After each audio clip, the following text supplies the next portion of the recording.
Okay, what's up, good people? Welcome back to our YouTube channel.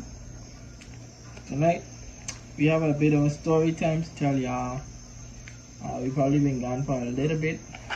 Hopefully it wasn't too long, but we can get into the video. But first of all, we have good news. We have good news and bad news. But first, we're gonna start with the good news.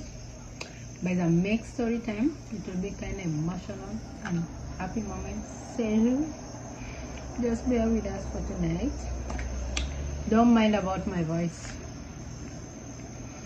If you can hear at all. Yeah. I hope you all can hear me for now. Alright, so Where's my water somewhere? I don't remember how we started the other one. Okay guys, so we have a good news, but I'm gonna let the man of the house bring out the good news. Good news. Oh, we are pregnant. We are pregnant. We are expecting a bundle of joy. Yeah, but before we get to knowing that we were expecting, guys, I'm sorry, women should understand. I cannot. Before we knew that, or before I knew, because I'm the one who discovered first that I was pregnant, I think I was actually shocked when I got the news, but it was shocked. But this is how the story began. I had my foot swelling. Of course, I've never been pregnant before. I've never done an abortion. I've never speaking anything to do with pregnancy. I've never, even though I've been learning right from primary, high school. I did in college. You understand? Like signs and symptoms of pregnancy. But guys, I never knew that I was pregnant because I don't know. So how I found out I was pregnant, my foot used to swell. But now I've been having this problem of my foot swelling because I've been on my knees. on your knees. On my knee, on my feet. She's been on her feet. Because of the job that I do. So it's always being on your feet every now and then. So at some point I decided to go for a checkup by the doctor. So when I went, I explained to the doctor the situation, and the doctor was like, oh, maybe the first doctor I went to, I was just going in as a walk-in patient or client. Which I didn't believe at first, because I was like, nah man, you. He didn't believe that I was Yeah. just walking, because it's one of my coworkers who were like, well, sometimes you might take for granted that your foot is swelling, but you don't know, maybe something to do with the blood. So I said maybe it might be, because I have a wound in my foot, so sometimes it might be that one causing it. Because I wouldn't even know that I was pregnant, because I used to be this jumpy, like I'm overexcited, So when I went, and the doctor was like, so we have to run through tests to see what's happening with your body. Maybe it's a blood, because again, I just finished my period not so long ago, so I couldn't get a clue that I was pregnant. So when I did the first test, I ran away. I didn't do all the tests because the second test was taking time. So I only did the easiest one, which was to test my pee. To test my pee. So when they took the pee, I said I was going to come the next day for the other test. So the next day, the following day, I got a call from the doctor. And the doctor was like, you need to come. And I'm like, what's happening? The doctor said, you need to come. You have an infection. I think at this time, I was waiting on a counseling session at the school, and I was like, why Sharon up, up by the doctor, whatever, and I expect her to be here at the school so that we could do this session, but anyways, whatever. So when I went, the doctor said, we just noticed you have some infections, which was the urinary. UTI, urinary tract infection. tracking infection. So the doctor said they had prescribed some medication for me over there. But before I paid for this medication, I bumped into with my doctor, because when I went, I was just a walk-in patient, so it was just any person that was there, I was to see them. But now, in the process of me paying for my medication, I saw my doctor, and my doctor was like, "Oh, what are you doing here?" And I'm like, doc, I had this problem, and and this what, and the doctor said, "Oh." So the doctor took my file, because being that she's my doctor, so she have to get the file.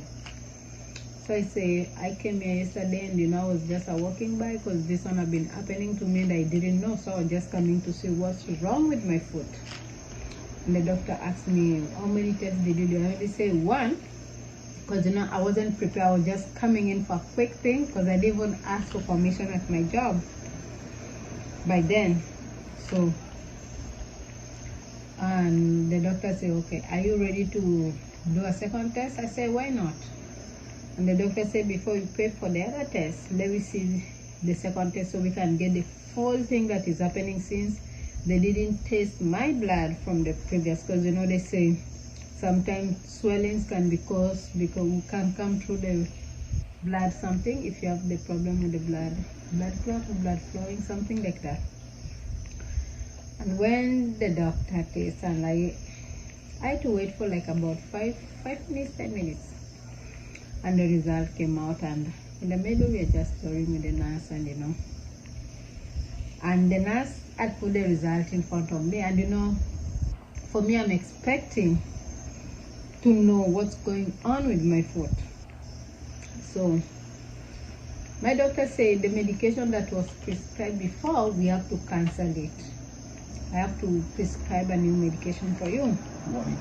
So I was like, why? And she quickly grabbed the paper. She thought that I had seen what was on the paper. So she asked me, did you say it? I say, no. Wow, why are you hiding? And she say, you didn't see something like positive? I'm like, what positive? Say, no, my mind is not there. I'm still focusing on my foot. And she say, you pregnant? And I was like, what? And she smiled. And I'm like, what? I was like shocked, because I didn't expect it. I came here like, my foot was swollen, and and I say, okay. So she asked me if I was gonna keep the pregnancy. So I say, sure, but since this one is a shock to me, I have to share it with my fiance. So she say, oh, well, okay, go ahead and talk to your fiance and let me know what you all agree. And I went back to my job with a shock, because I still didn't believe that I'm pregnant, because I was jumpy, I was jogging, and I was eating it. I could eat a whole box of pizza. She was eating I was eating it out. My body was changing, like I didn't even notice, because I used to be fat before when I was I was saying, wow, like you're gaining weight. Up to today, I delete the picture of your legs. Yeah, I remember at some point. Fat. I was like, wow. At some point, my fiance was saying, what? Sharon is eating. At some point, the mother will cook, and I'll just come in the kitchen and eat a whole pot. Forget that I'm living with people in the house, At work, one time I sent my coworker a box of pizza.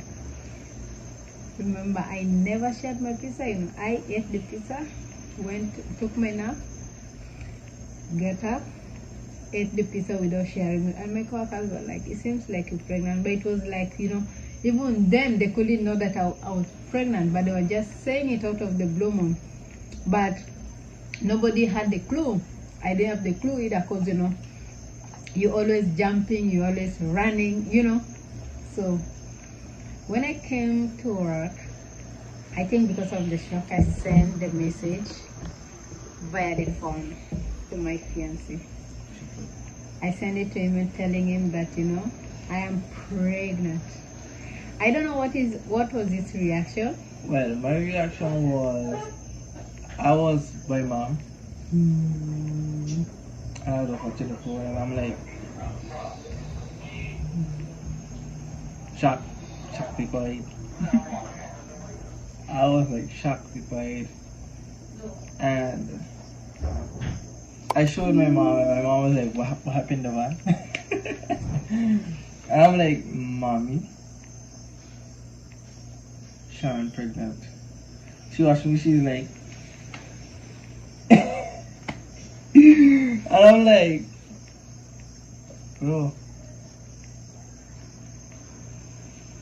should we keep it? Should we like get rid of it? Should we like I was not ready to hear that kind of stuff because I still have well had and have goals in mind and some things I wanted to get done before getting a baby or having a child of my own, same thing. So I gotta let Sharon continue her side of the story. Go ahead. Yeah. So now, when I told him, I think we didn't really talk there. Yeah, I had mixed emotions. We had a mixed emotion until the point I came home. When I came home, so I had to explain what happened, you know, and he kind of was believing, he wasn't believing me. And I think the next day we had problems because, you know, we didn't plan for it. We wasn't ready for it because we had something to achieve this year. Like, you know, you have your wedding coming up and, you know, and the baby or the way come now, that's decide everything. And, you know, it was kind of mixed reaction. So it was like, he wasn't ready, you know, but I was ready for my child. So he was a little bit depressed, frustrated, because, you know, he didn't expect it to.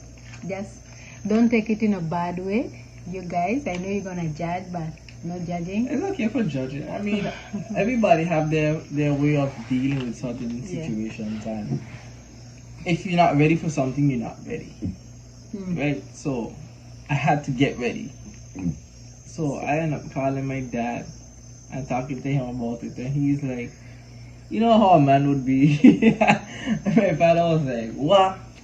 Congrats, or, you know, whatever. And he was like, I was like, but daddy, you sound happy, but I'm not ready. And he's like, well, you better get ready. It's happy because you're getting a grandchild, you know. My father is happy about this, and I'm like stressing my brains out, and I'm like, number one, we're not married yet.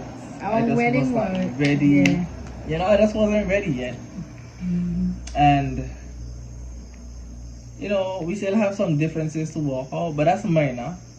And I just wasn't ready. I had mixed emotions. A lot of things were going through my head. You were like you went like that like a week to a point where I thought of aborting the child. I think I went to my doctor twice. I told her, I'm going through a lot. It seems like my fiance is not ready for this child. Because I was also tired of seeing him frustrated. Because, you know, when a man is frustrated, you know, it is. At some point, I didn't tell you. I don't think I told you when I went to my doctor the first time. I went to the doctor. I told the doctor, I'm kind of going through a lot right now. Kind of the pregnancy came when both of us were not prepared. And I feel like taking it out because I don't want to go through stress. My doctor was so smart, and my doctor is a good person, you know, congrats Dr. Brody. She told me the pregnancy is still early, and she says she will never, first she told me the advantages and disadvantages of aborting the child. Mostly she was focusing on the disadvantages of aborting the child. You understand? She said, she even went ahead encouraging me. You understand? Then again she said, I'm going to give you time because it's still early. So go and think about it. Or you can even come with your fiancé then. But I will never take a risk of aborting the child, minus the father. Because, you know, me and you are together, right? And I went, and again I went for the second time. She still refused. because I went again when you are not there. She still refused. So now I decided, you know what, I'm just gonna keep it. Let whatever happens. So we have this belief that every child comes with their own plates. You understand? So I'm like, even if it's gonna take me time to raise my child on my own as a single mother, I will. I was raised by a single mom. It was the three of us. Yeah, but not everybody could handle it. So I was like, man, I'm gonna do it. I always decide. I already settled that one in my mind, you know, because like I am ready for it. Me and my fiancé had some differences, you know. Every day is like, plus the mother was like not, basically talk a while. the mother was not in agreement with it. She was still, you know. But we sorted that one out, and you know, it was like, okay, as time goes by, you know, it had to grow. It had to grow. Yeah. Especially for me, I was comfortable now. I had overcome it. I had to grow into understanding. Okay. Yeah, it's the pregnancy, the baby come. I have to accept. It's time to make up your mind to work hard and do what you're supposed to do. But you see, Sharon was all jollified. I looking at the risk of pregnancy and what could happen in the process and all of that stuff. And you can tell them about the process of what had happened. So, you know, it's just a lot. It was a lot. I would say it was a lot, and I know I still have more to go through. Cause it's still in the first trimester, almost about to finish. But I think it should be done by now. Done. But long time, we done long time, long time. So go ahead. So now, when I went for my third ultrasound, I think I was at that one. That's the first one I come to. You was with me. The first ultrasound you came. The second? I wasn't there for the first. Oh, the second one. Oh, yeah, the second one when you I came wasn't there with me. for the first ultrasound. So you accompanied me. But I was uncomfortable. You was uncomfortable. And then she's spitting. Yo! That need to be a topic of the own. Okay, I wasn't accustomed to the spitting. I thought she was willful. So, there's a topic on it. I mean... So now, when we were the ultrasound, of course, you saw the baby and you hear the baby acting. And I think that's when now you started to accept, like, you know, truly the pregnancy, child is coming. You understand? And you were like, whoa, you are happy. From there, I think it started to, I don't know how to say. Connect. And now, come Monday, because I went for my ultrasound on a weekend, and on Monday I was to go by for the result on my own. So when I went, he wasn't there. And I get a message that I had an ovarian cyst. And when I get that message, I was like, I've never heard about it before. I never knew about it before. I know about ovaries, but I don't know about the cyst. So the doctor was like, this was on the 23rd of March. Then she was like, you have a cyst, but the cyst is growing so big, and the cyst is on your left ovary. So I'll have to put you on a bed rest. And I'm like, bed rest for how long? For 2 weeks. So this bed rest for 2 weeks was to see if the cyst was going to if it would go down, shrink, right? So I was like, okay. At first I didn't have any pain, so I tell my husband and my fiance, oh, don't mind about the name. So he was like, yeah, you just have to do what the doctor said. You'll have to stay home to see for your safetyness because you're pregnant and the cyst is there. You know, at this point I wasn't having any pain, I was just, I was just Sharonish. And now I stayed home for about 2 weeks, for the 2 weeks. Went back to the doctor, and the doctor said, oh, the cyst is now getting bigger. It's now getting bigger. I have to increase more days for you. So my extension came from the 6th to the 14th. And now from the 14th now, on the 6th, the 7th, the 7th. Now I started getting more pain. I think it was the hormones feeding the cyst. Because she was fine up until when the doctor put her on more bed rest. And I feel like because she knew it was there, she started to worry more, and then she not walking, and then everything just started to pile on, and it's like it get worse and worse. I'm someone who don't like to sit. Even if it is 2 days, I don't feel like I'm lazy. Yeah. I'm always like on the go. I'm like 2 weeks and more, another week, another 2 weeks again. No man. So I think I started becoming more worried. I started to be stressed out. So at some point I had to run away to go for work, to go and work without. But the first one you knew, right? But that was just light. The second day, because of depression, I didn't want to let depression take me over, take chance or take me away. I ran away. I went again to work. I sneaked. Of course, my fiancé was very upset. Of course, because doctor said you're supposed to be on a rest. You're supposed to be home. And remember, they seeing what we not understanding. Yeah, I'm in pain. When he's not seeing again. I understand. You're depressed. You feel like You feel like it's just like, because the more the doctor will put in, because the doctor was like, okay, the cyst, at the first beginning the doctor was like, I want to see if the cyst will go down, will shrink. By then shrink. So the second thing, the doctor was like, she'd want to transfer me to a different state for the drainage.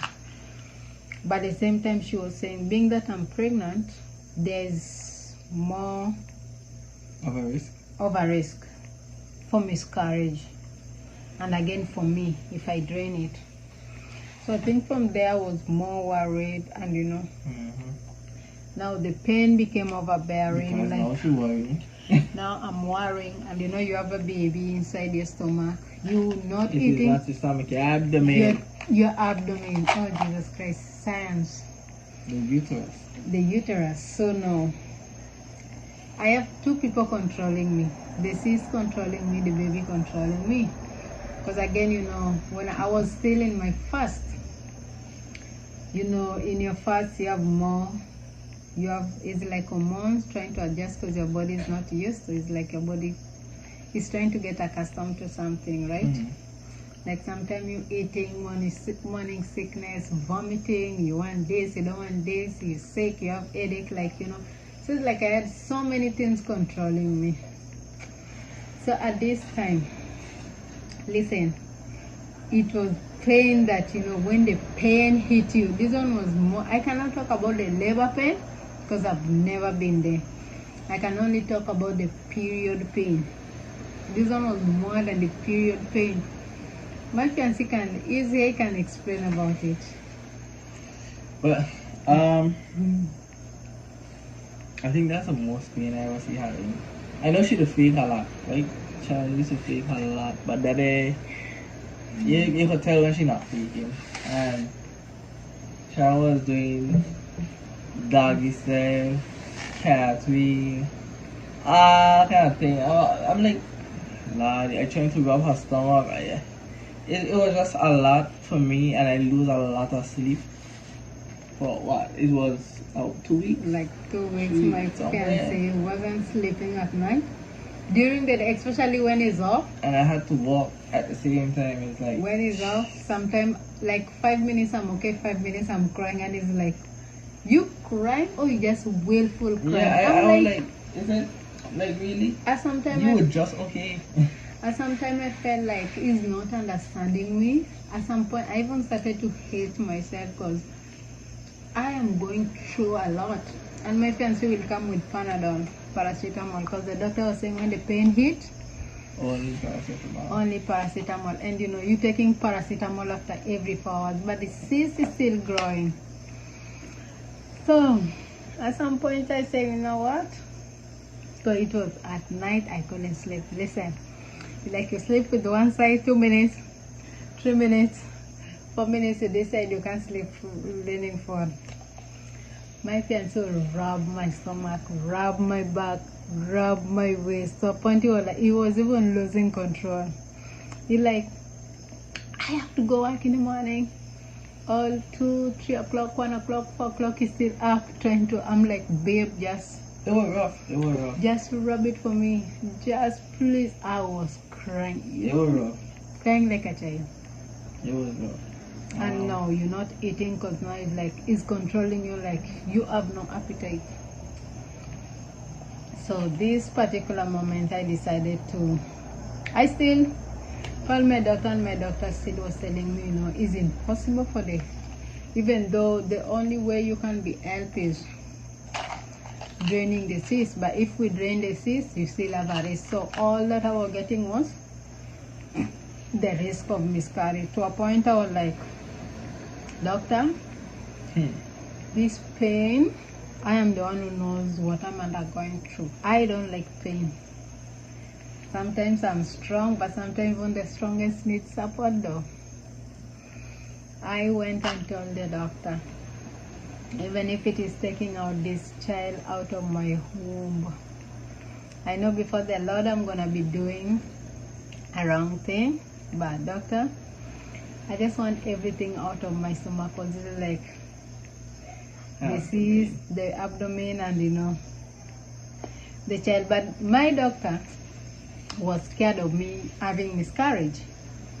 At the same time, I know she was scared of me having complications at the same time. But again, when you check on the internet, you know the cyst kills if it's not treated. Because remember, for me now, mine was getting bigger, and I'm only on Panadol. Panadol only reduces the pain, will not make the cyst to go down. I lost weight. I couldn't walk long distance, cannot sit for long, cannot stand, cannot sleep, cannot eat. My fiancé is an eyewitness, can tell you. It was rough. So this time now, I remember getting up on a Wednesday. I said to my fiancé, I ain't going back to my doctor, even though she said she's gonna refer me to a different hospital. I am going to ER. I sent you a message. You still have the text. I say, babe, I am going in the hospital as an emergency, and I already, even if he wasn't going to drop me, I was going to get a ride. And I tell him, babe, I going. Well, no, well, I want to drop you because I mean, you're in pain. I've been watching it for how long? So, and we both been communicating with the doctor, and he used to call my doctor most of the time. Getting a leeway, so I was like, okay, here what? Go bathe the skin. Because we were going without bathing. How serious it was. I dress up, I sit down with the doctor, I going. I said, no man, they got bathe because you don't know what the doctor was going to check. So she went in the shower, wipe off and stuff, and then, you know, in the car headed to the hospital. And at this point, when she done shower, I could actually see the thing bulging. On so you know it was swollen. I was like, okay, yeah, hospital time. So I went to the hospital. We called her best friend. Don't forget that part. We called her best friend and let her know that you know big up. We were headed to the hospital and we need her to be there. One thing, she's always there. That's always my base. I just thank God for bringing her into my life. Always there. No matter. We call her now, she coming. She will leave everything that she's doing. She's coming. She's coming. So, and she came. She came, and we were there at the hospital for a while. Actually, yeah, she went to a spot, and then I picked her up at the spot, and then we went to the hospital. And we were there for how long, buddy? You left there at the hospital around 12 o'clock, 12 a.m. We left here 5 p.m. We leave the house at 5. I had to go work the next morning, so I had to leave at least by 12 to get back for 7. I don't even know how I get to wake up and come back, but I was back. So when we went to the hospital, you know when you go to the hospital with these days, the first thing they do, they check your blood pressure, they check everything. Them doctors never check that, because remember, this girl could not stand at all. I couldn't like stand. It was like you carry me with a wheelchair. So we went in, we signed up the stuff. You know, I tell them she have a ovarian cyst and whatever. And I don't even remember exactly what happened, but I know we signed up the stuff. We just signed up, and the first place I was in the emergency room. They I gave don't me a even drip. know. Were you in a wheelchair to get over there, or you walked? No, you carry me on a wheelchair. Remember when you Oh, in yes. a wheelchair? Yes. And they say you carry me to the And then I think she had to emergency pee in a room. cup thingy. I She peed in the really cup pee. thing, and then we went over to, I think it was observation. Observation. And she laid in a bed there until God knows when, because I had to go to work. The first thing they did, they gave me a drip, because you could see my body was for I pain. was weak. I think that was Panadol by the drip. They gave me 3 drips. My fancy was there, never ate, I never eat either. So after they gave me the drip, they gave me some Panadol, they gave me some injections. Listen, 3 injections. After a while, I felt better. I sent my fiancé for some food for rice, and I ate. Now the pain had gone. And at this time, remember, she is still pregnant, guys. I'm still pregnant, so I asked the doctor, so what? No, I think he asked the doctor if I was going to be admitted, because he said it's best for me to be admitted. Yeah, I would have preferred it, because at home is just too much pain, and I need to sleep too rough, and you know. Sleeping. And this time the doctor say, man, you don't think if this one is going to be for an admission, so let's see what happens. So my fiancé stayed there. So the doctor say, for now they're gonna monitor me, and I will do another ultrasound, then they see what's happening. Then from there they will discharge me. So around 11 o'clock, my fiancé was still there, and I'm like, babe, you can just go home, you can always drive, then in case of anything, I'll call you and you can always come and pick me up. But my fiancé was like, no, I still want to know what's going on. I insisted. And then you left, because they say the person for the ultrasound was supposed to come, but she was running late. So she came like around 1 a.m. morning. I working for 7, come on. My fiancé working for 7, so my fiancé had to leave there. But my friend had already left for 10, because she was also working the next day. So my fiancé went, and around 1 o'clock, they checked me. Yeah, I went home. And when they did the ultrasound, the lady say, what? Your cyst is big and is 8 centimeters. Yeah. So they carried me back to the ward, to the Admission. emergency room. Yeah, admitted her. They didn't tell me his admission yet. Mm. So when I was there, I see the doctor come again with the 4th drip and another injection. I said, well, suppose I didn't get 3 injections while you were still there. Then I get another injection. And few minutes later, I see the doctor coming with a gown, hospital gown, and saying, ma'am, with your condition now, we ain't going to let you go home. We have to admit you. And I'm like, okay. Which is what I wanted. Which is what I wanted. So I messaged my fiancé, and I tell my fiancé, babe, I am going to be admitted. So immediately they changed me. Now they put me to a room, ladies' room. So in this room now was OB. OB. The next day was on a Thursday. And there was a doctor called Dr. McIntosh, was coming to see me. Through all those nights, because of my condition, every hour the doctors were coming to check, are you okay, are you okay, are you okay, are you okay, 2 o'clock, 3 o'clock, like I never slept. It was like every minute they were coming to see if I was okay. But even after I was given medication, I was better, because at home it was only paracetamol. But now the hospital, at least they had this pain reliever, the drip, the paracetamol. Yeah, they have one thing I must say, that for the year 2023, they have really good pain management. Yeah. So they were managing my pain, so I'd feel more comfortable. So all the tests were okay, I was eating, okay. And this doctor came now. So in my bed, I'm just praying, I'm saying, oh Lord, I just hope that the next doctor that will come, I don't want the doctor to say this thing is impossible, because trust me, I don't want to leave this hospital with this thing in my stomach. Abdomen. Oh, in my abdomen. When the doctor came, the first thing I say, I have a cyst. I think he didn't tell you that part.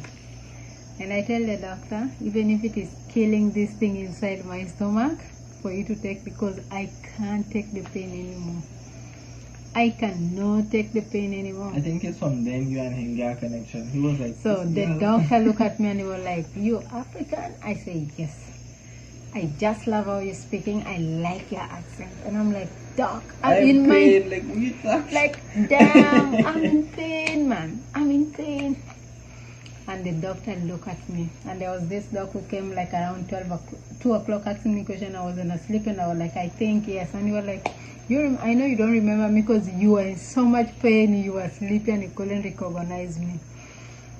And when I finished telling the doctor about taking this thing out of my stomach, the man looked at me, abdomen, oh Jesus Christmas, one time. I can correct in my abdomen. And the doctor looked at me, right, left, look at me and smile and say, "Man." He paused for a little bit, and in my mind I'm saying, "Lord, I'm just praying you don't say it's impossible. I'm just praying you don't say that this thing should be drained. Lord, I'm just praying that everything goes accordingly." And he started like the way my doctor from before was. He started telling me the disadvantages of taking out the risk. The cyst, I mean.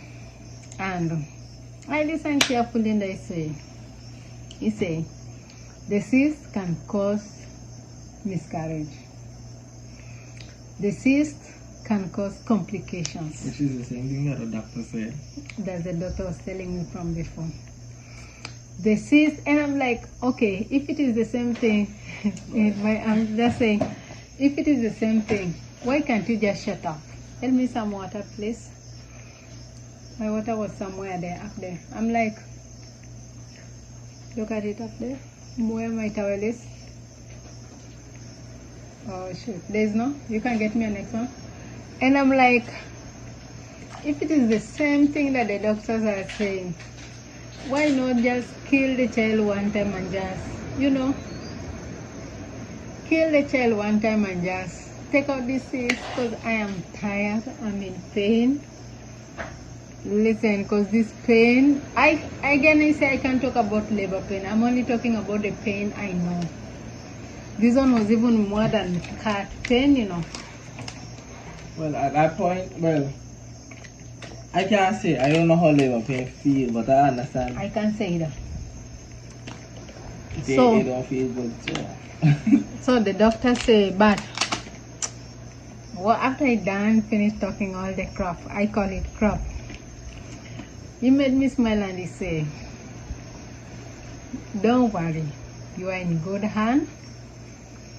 This thing, I'm gonna take good care of it." And in my stomach, in my mind, I'm just saying, "Lord, I think you had come already. You come now." And again, he explained it to you, and we talk. When we were in the room? When we were in the room before. Yeah. Yeah. And again, saying the African is just like the accent, And when I started giving them the African names, and he took me to an observation room, I did the ultrasound. You wasn't there by then, you came after. And he say, "Girl, your cyst is 8 centimeters. Your placenta is weak. It's close, the thing is close to the baby." And I'm like, "Oh Lord, I hope we don't end up saying that this thing is gonna be impossible." And from there I tell the doctor, "Lord, even if the doctor touched my belly, you could feel the pain and you could see, especially down here because it was on the left ovary." And the doctor was like, "I need to take this thing as soon as possible because sometimes it kills." And when I heard the word kills, I was uncomfortable. I said, "I want my fiancé up. I think you are called." Oh, like now it's between life and death, because I was told mine is very big. 8 centimeters is too big, and with my small body. And the doctor said, "I have to book an appointment for you for surgery like tomorrow. When he went on his list, he said like he have the following day, which was on a Friday, well, like he had 3 surgeries to do. He said mine cannot go until weekend. He said it have to be as soon as possible. As soon as possible, which was the next day. He couldn't stay Saturday, Sunday, Monday, Tuesday, no. He said, your sis, you don't have to stay long because this one is a risk. Because already you're not eating. And now I will give an instruction 24 hours of not eating. But for me, they still do it before they were supposed to. But anyway. So now the Friday, which the sis was supposed to be taken all morning, I'm okay. So now every doctor coming to check in, and you know, before the sis, there will have to be a preparation. They insert something in your vagina, and you know, the catheter. The catheter. The what? Catheter. Yeah, they have to put like a catheter, and you know, I had an ex-patient was there to insert the thing, and I hear when she was making this and saying, me? No. They have to numb my body for them to insert that thing in my vagina. And the doctors came, and now my surgery was supposed to go for 5 o'clock. And bam, 12 o'clock they came in. Before that they came in 11 o'clock, and I called and said, Dave, I was with my friend called Cynthia, I was with her on the phone. And she had everything that the doctor was telling me, that, you know, miss, you're going to get, because you're pregnant, you're going to be given epidural injections, which that one is in the spine. And I imagine in the spine, oh, like that's pain. If you imagine in the spine, I never get it, but that's pain. And they're going to start now. She gave me more fear. Anxiety, let me say. And I called my friend and I started to cry. And when I called her, I started to cry. I thought she was going to be strong for me. I began to cry. She's like a sister to me. I started to cry. She ended up crying with me. So I'm like, but wait, who is going to help the other person here? So I tell her, if you crying, I crying, let's just hang up the phone, let me sleep, and bam, my fiancé called me. Babe, the dog died. Okay, well, I went to deal with the dog when all of that was happening. Because he was sick for a while. He wasn't really eating or anything like that. And, you know, we look for food and you don't see he eat. But that's beyond the point. We're talking about the surgery and stuff. But the dog died. And let's just leave it as that. The dog died, and my hubby called me, and I'm like, I call my hubby, I tell my hubby, so you mean I'm going to the surgery room when if you're not there, your mother is not there either, nobody is there for me, because now I'm a crying baby, I'm still a mama's girl though. So I call my hubby, I tell my hubby, of course my husband is always there with me in the ward, he's always there. But I'm like, why only this day? Even the doctors were like, why only this day he choose not to be available and he's always there? Because something happened to So I said, because something happened. And they say, why only, all of them say, why only this? And when the nurses came, they said the ward is ready for you.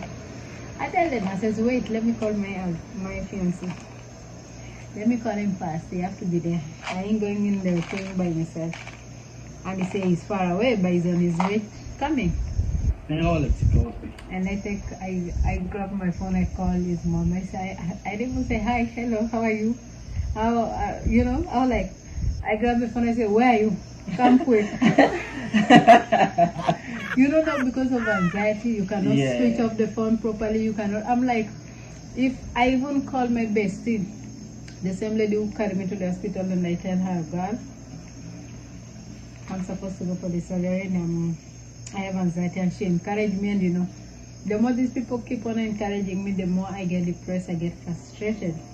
Because you know, the problem was, my partner was, the other patient was there, had already given me so much anxiety, and the nurses, you know. Everybody's experience is different. Because you see them screaming. So, she had already talked to me, the other one was crying, so I can't even call her back because, you know, we're not helping each other. I'm like, I can't call her. We're helping each other. Even if I call her, she won't come back. Yeah. So I call the mother. I ask her, where are you? She tells me, I'm in my office, I'm coming. I think by then she went in the elevator when we were connected. The phone hung up. I call again and ask her, where are you? Like a child. But then I tell the nurses, right?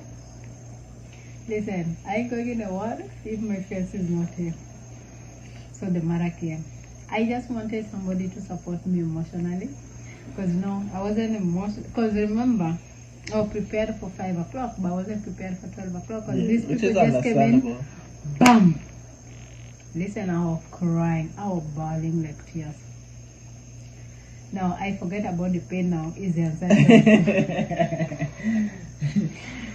I forget about the pain now. Is the anxiety of going to the theater room. Because you know, I was told in the theater room, you don't have to worry about the surgery. You have to worry about waking up. So no, that was a game. Yeah, they should have never tell you that. That was another one. They should have never tell you that. So his mother came. She encouraged me. I cried. She comforted me emotionally. I cried. Thank God she didn't cry because she always cried. But that day she gave me more strength. She had to be more strong. She had to be more strong. And she said, she gonna say, I tell her, where are you gonna stay? You coming with me?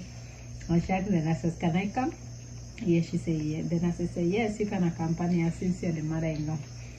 And when we reached there, I say, I turned my back. I say, I want my fiancé. I tell her, I'm going to that room now. They don't call me the person, so they're supposed to. I say, I want my fiancé. Where is he? Now she call you. She say, you tell her you coming. She's now confused more than the patient. Mommy telling me. Let me tell Ayo what my mother tell me. Now, there's old X-ray down in the old hospital, and there's the new hospital that they built. And there's an X-ray, not X-ray, a theater up there, right? Mm-hmm. So she's like, oh, we in the day room. She was confused. And I thought she was saying in annex. That's what she said.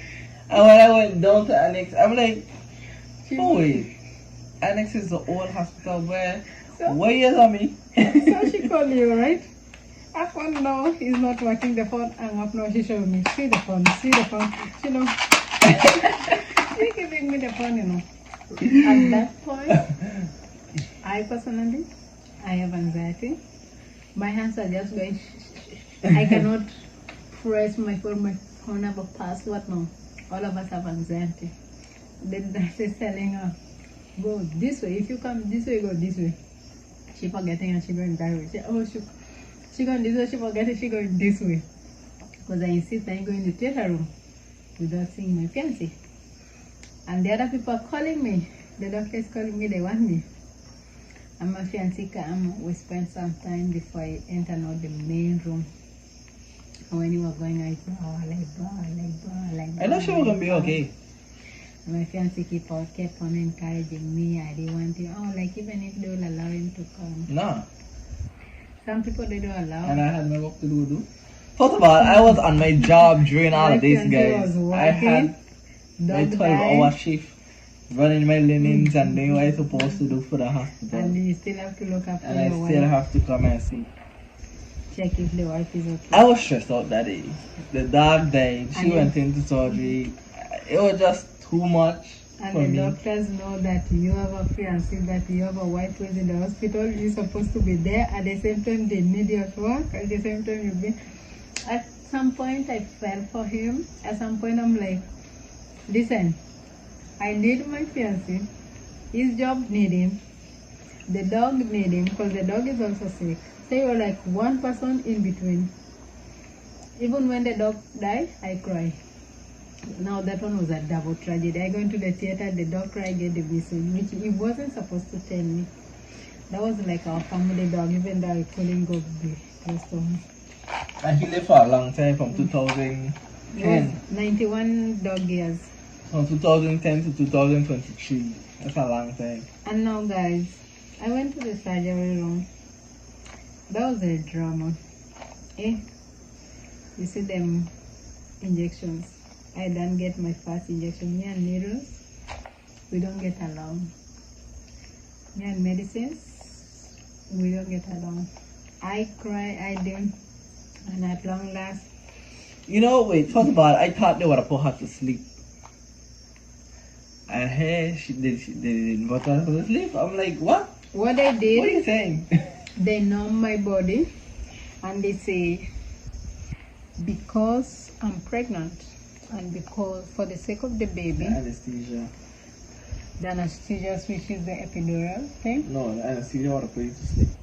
No, they didn't want me to sleep because That's what I remember, yeah, they didn't want me to sleep fully, but So they they didn't give you anesthesia. but they give me something that you feel like you want sleep because I was sleeping and getting up, which I think the doctors wanted, but they say for the sake of the baby, because they want to save the baby, they are going to do the epidural. Lord have mercy. The doctor wiped my back 5 times and I'm like, that 5 times, how many injections you gonna put in there? The first one, the second one, Lord, the third one, the fourth one. I'm like, just do your thing. When you're done, leave me alone. And when they're done, all they numb down here, and they gave me the thing for the drip, which like, but I could hear what they're saying. Like they were saying, you have a pretty stomach, you have a pretty this, you see how big is your ovary is pretty, and when they take it out, but I couldn't see like cutting because they're hot. The thing, because I could hear if they were saying, you want her to see? They say, man, just take pictures, we don't shower. Like they couldn't let me see my stomach, how it looked like. Because I was even studying with the doctor, and the doctor was like, so you like me? You still going to beat me with the sun when you see me? And I said, no, because when my husband left, I was cussing the doctors. God is watching you, you're going hell, you're going to say, I was cussing them like, why you all not letting him inside? I was like, God. I was like, listen, them doctors say they will never forget. But I had trust them. Honestly, I did trust them with all my heart. I had a good conversation with Dr. McIntosh himself. Amazing doctor. Amazing doctor. And she gave him hell before that surgery. She know. I think when I went to do my pap smear, I think it's first, yeah, the pap smear. I didn't know McIntosh is a man. So when I went, I was like, he's a man. Because I'm only used to one man to open my legs to one man. But I going to open my leg wide, and when I went and I see somebody, I gave him hard time, and he tell me, I know you're not comfortable because it was my first time. So he tell me, go and think about it. If you think of coming back, you'll come back. If I ended up landing on his arm now. Now he had to do This surgery. time, I had no choice rather than open your foot. Yeah, but they did an amazing job. They did really well. You cannot know that I have a surgery. Even though I have pain, I cannot walk for long. I cannot stand for long. But right now I'm recovering. Yeah. I'm trying to get back into the system. But listen, that was hell. The cyst, I think up to now, they don't know what causes the cyst, but they say it will come. Mostly, it's common with pregnant women, but women. But when I try to find out, either it's like a growth that does come, like sometimes it comes small when you don't know. Yeah. Come to the ovaries or something. And also, if you had did the pap smear, you would have probably catch it earlier. Some people have cysts and they don't know until they get pregnant. They probably have it all the time, and then when they get pregnant, when the baby grows, it starts to give problems. The baby pushes it or it pushes itself. Again, everything is for a reason. God is good all the time, and all the time God is good. At least now you can sleep. I could finally sleep now. What I was happy for is that they saved my pregnancy. The doctors then saved me at an early stage. Like, I didn't know I was gonna survive with them all things, But life is a thing in here. I could just tell you. My fiancé went through hell, but you never know what to expect. Honestly, I didn't expect none of that. And I was saying to myself, if I had known it was like this, I probably Will have tell you. I would have just keep away from Sharon. You know what? Hey, everything is for a reason, and baby number 2. Yeah? I want baby number 2. Are you carrying But baby number 2? That was there. Not right now. No. In the next 2 years or so. This So one and time that. would pass. A good amount of time would pass before. This one give me hell. Hmm? Yeah, but the first one, you know, as your first pregnancy, you didn't know what to expect. I didn't know. And your body had to get accustomed to carrying something foreign. Now the next time we can be like, oh, again, okay.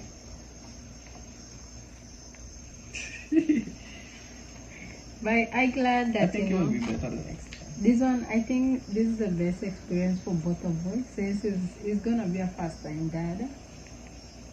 I mean, I have taken care of people's kids before, so But not a lot of children. people is telling me, oh, I know you're gonna be a really good father. I don't have no doubt that you're gonna be able to handle yourself. You can be a really good dad. And I'm like, thanks. I appreciate it. Yeah, I want to see it know. into actions. Don't worry, you can see it.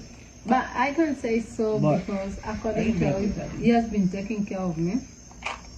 Even though my fiance have no patience Yeah, All this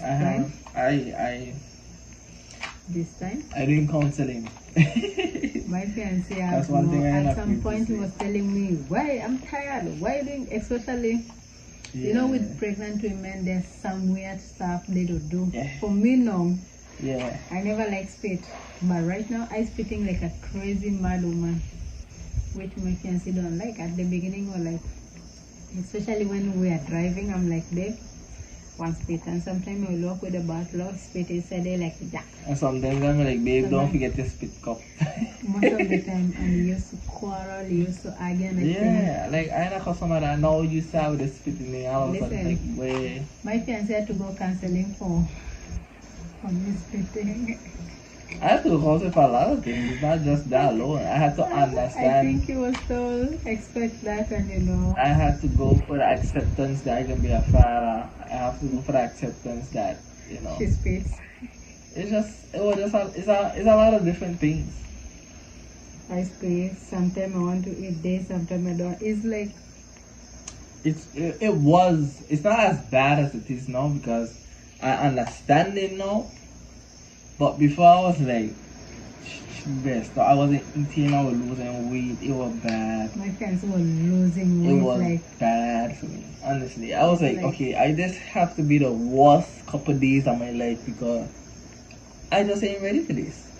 so my fiance was stressed out, and especially for the time that I was sick. You know, like And seeing me in the hospital, at some point she was crying I cried for the doggy dog. for a doggy dog, and I'm like, okay, Yeah, he was family. He lived long. if you're crying in front of me, what am I supposed to be doing? I cried for the dog. B. I just Like, that's family. But anyway, he has taken good care of me, I will say so. So I see him as a good father. He has been like, even the babe, dog I take care of. So why not? babe, are you okay? Babe, you eat. Sometimes he'll get upset if I don't eat. If I ask for something, he's gonna bring it and tell me, babe, don't worry, just tell me what you need. You know, even when I was at the hospital, She didn't worry about bills. Oh, how the bills? Don't worry about the bills. listen, I'm just living a VIP. Like, do not worry about the bills. We can take care of that. Focus on getting better. I wasn't at some point, okay, I was Not stressed really. out before because, you know, that's not my life. I'm used to, you know, when you're used to Yes. getting your own thing, And I understand. that was a process for me. And I understand. And she was even fighting. Like, Sharon, stop fighting. Relax. We can take care of stuff. Relax. No, you know, sometimes you think, you know, But I'm I not married, understand. I'm supposed to be contributing something. I No, just understand. understand. Yeah, I I understand. understand, you know. I understand. Okay, then. But the thing is, we've been telling you this. No, I understand, but again, you have to understand people, because no, we all, okay, let's think for instance, I am providing, you're not providing. At some point you'll think, man. And I understand. No. This is what I keep saying. Yes, even though you understand, okay, even though I will understand, but at the same time you feel like I should be helping out. I should be the one. Like, even if someone helps you, sometimes you feel like. That is why I'm doing counseling. Lord. You notice a big change in everything that I've done. Everything that I've been doing, I have done differently than how I normally would have done it because I am doing counseling. I am a testament to tell anybody, if you having any sort of struggles in life, you could do counseling because it helps. It helps. And between the dark day and Sharon going into surgery, all that stuff, I still managed to keep it together until I was in the room. And I cried only because the dog died. My fiancé was running. You understand? My fiancé was calling every time. And I'm glad the phone on bill, so I ain't got tap up. My fiancé was like, babe, I feel bad you sleeping at the hospital, like sleeping home. I miss you. Babe, I just live there. Baby, you okay? You get the medication, you eat, make sure you drink water. Hey, before you leave, you make sure I had everything. I would go down, make sure they call the kitchen, get her something to eat, hot water, whatever. Like, man. I got a VIP treatment. I was in a VIP room. I was treated well because she was in a room by herself. Good room, not bathroom. just a room. It's like a hotel. Like all hospital rooms are like hotels. Not just a hospital. I was in my room. Like, I could bring visitors and they sit and sleep. Yeah, it had couches. Hey, listen. I was like, because there's a staff there and all the nurses are like, is she okay? What else Up does to she today, need? people asking me, how is Sharon? Is she Because okay? again, How's she doing? I am troublesome there. I wasn't giving them. Yeah, I'll let me remember you. Trust me. They may forget. All of them remember you. I was giving them hard time. Like, I don't like needles. I was like, wait. But she have to go back in again for the delivery. So here what? I have a whole plan. Yeah, I have a whole plan. So it can be nice. One to you. Them nurses were saying. So right now you're scared. Guys, don't worry. It's like, because I still have the wound, I can't sit for long straight. I have to be leaning on my back. So the nurses were like, during delivery, right?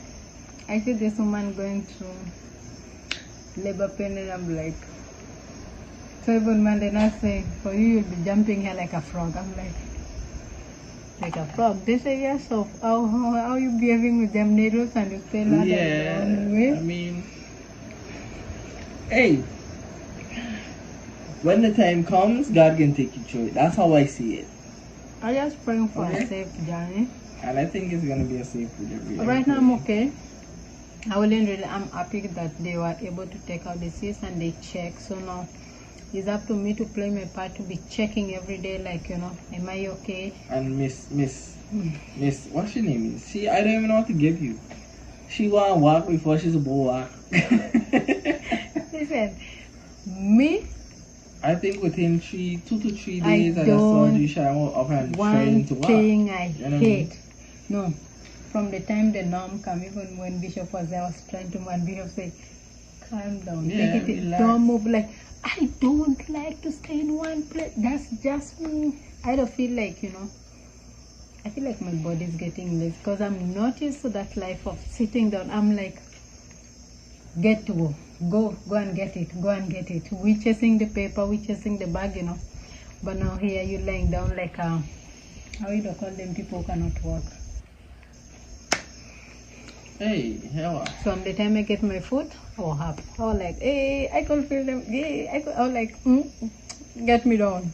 I went to the bathroom and the nurse said, you okay? I said, yes, I went to the bathroom. The nurse, when the nurse take out the catheter, I was off my bed. I was off my bed to the bathroom. And by the time she see like that, the next morning, after she see me going to the bathroom, she tell me, outside, go do exercise. And I went outside, I walk, come back. She tell me, you have to walk 3 times. I walk and come back, went, and you were like, oh. So I should pretend. I was like, if I say I can walk, I will be doing everything in my own back. They're like, you should be doing exercise, man. And when they saw that, they were like, we're discharging you tomorrow. I say, no, my doctor in here. So they were to discharge me on Sunday because I get the surgery on Friday. Saturday I started to walk. That crazy? And they see me walking and they say, man, tomorrow.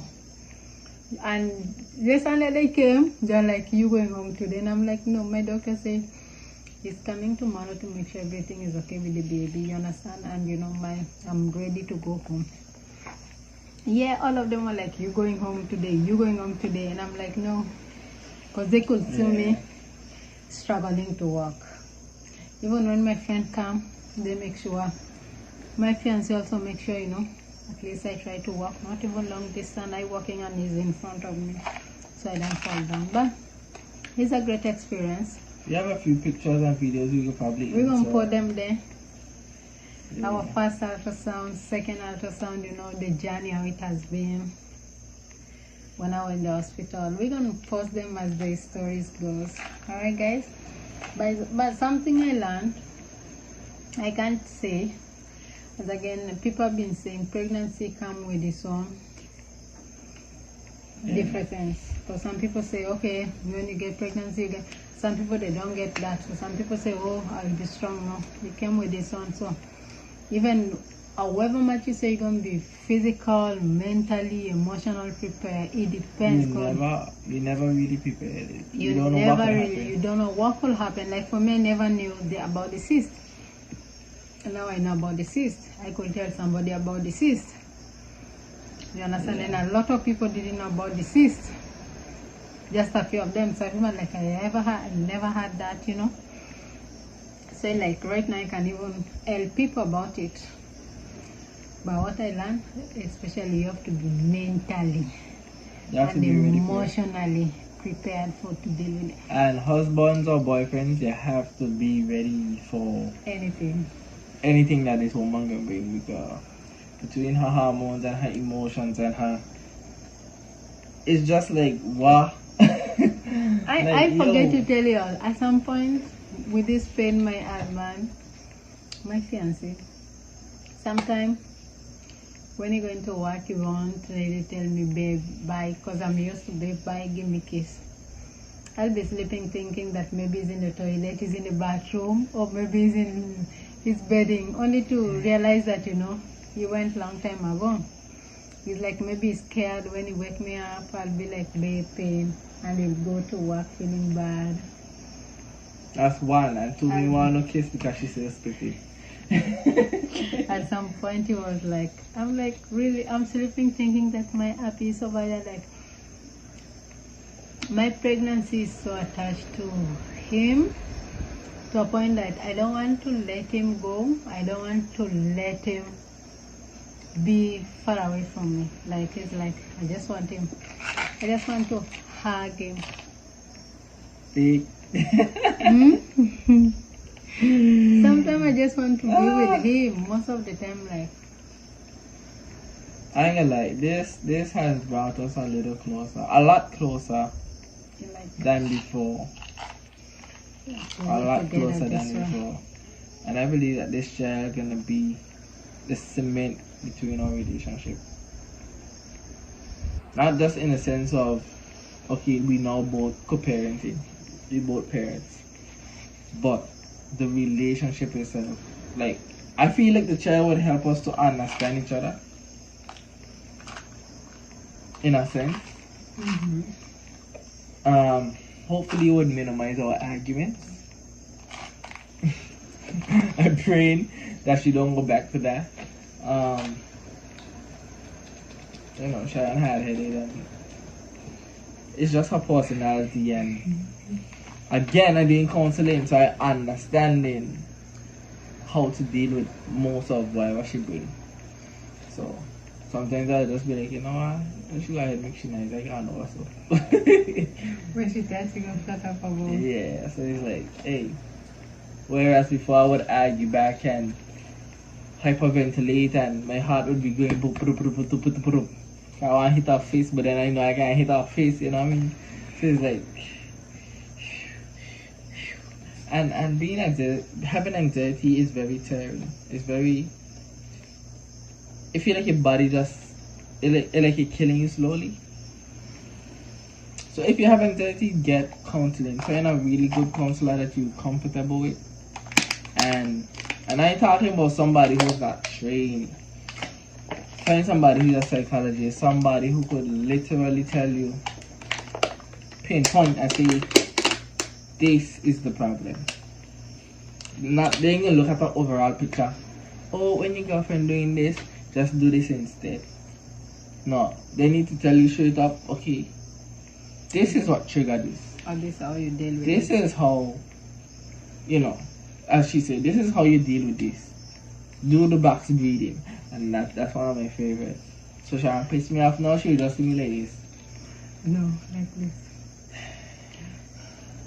So you breathe in, breathe out, breathe in, breathe out, breathe in, breathe out, and do it until your mind is clear. You go back like what you were saying now? That's like you ignoring me. It's like you said, let she back when she start backing. Yeah. So, I mean, it's been helping me, and I would recommend counseling for anybody. Counseling don't mean that you're crazy. I used to think that mean like you're crazy, or you need help, or you know, but it really does help. So I guess here ends the video. And that is our journey so far, because remember, I think we're still in the fourth. I think we're still in the first trimester, about to finish, about to end, and go on to the second trimester. So we're gonna update y'all again, probably with another story time. We probably may let some time go on, or we might just come with single videos. I don't know, but we will see as time go by. Hopefully nothing happened to her where she gets sick again, and then, you know, we're praying for the best. I want to go.